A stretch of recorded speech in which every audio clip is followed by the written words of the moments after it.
We see them on the big screen and the small. Vampires are lurking everywhere. Boo. Didn't work. What about in real life? Oh, it's a late reaction. Sorry. Wow. Well, joining us today is human behavioral expert and celebrity life coach Patrick Wanis, who says almost everybody has an emotional vampire draining the life out of them. Right, Patrick? Good morning. Good morning.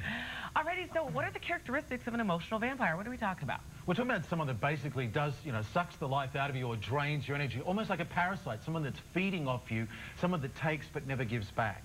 And that's a bad thing, right? Yes, that would be a bad thing. I mean, there are two kinds of relationships. There's the parasitic, which means one person's feeding off the other. Then there's what we call symbiotic, where two people or two organisms mutually benefit each other. And you have identified 5 forms of emotional vampires, right? Yes. Okay. The first would be a narcissist. That's the person that says the world revolves around me, constantly seeks your praise and attention, is also very needy, but more so, they just want to talk about themselves. They're not interested in you, so they'll say, enough talking about me, let's talk about me. Right. I hate that. And, your job is just to sit there and keep telling them how great they are, so you never feel comfortable, you never feel like they're interested in you or who you are or getting to know you. You know what? A lot of times these people, these emotional vampires, are people that we like and people that we love. So let's talk about how to deal with these emotional vampires, especially if there's someone close to you that you really don't want to hurt. Well, usually our family is the first. You don't want to hurt them. No, but, it's going to happen. You're always going to have people in your life. Step number 1 is understand it's not about you. I understand that the way others respond to me is about them. That means they're responding to you because of who they are.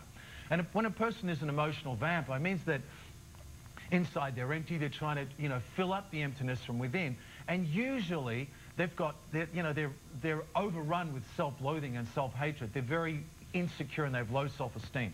So number 1, understand it's not about you. Number 2, can you cut them out of your life? If you can, do so. Number 3, set your limits and boundaries. Determine what you'll accept and what you won't accept and let them know. Number 4, respond with a matter-of-fact approach. So if you're in that situation, you're just going like you're doing, like you nod. You're being very calm. She does that to me all the time. Now I'm starting to wonder why she just placates me. All right, I see it. Well, then the next thing would be that if that's starting to happen and you can feel that tightness of the chest, you're feeling agitated, you're feeling stressed out, you're feeling like you're shrinking rather than feeling good, take yourself out of the situation. Because the thing is, too, it's not just annoying to listen to, but if you're around it enough, it can start changing who you are. Exactly. It does affect you because, we're not an island. We are affected and influenced and impacted by the people we hang out with. And the more time you spend around someone who acts in this way, the worse you're going to feel, and the worse you're going to feel about yourself. Your self-esteem, your self-confidence will drop.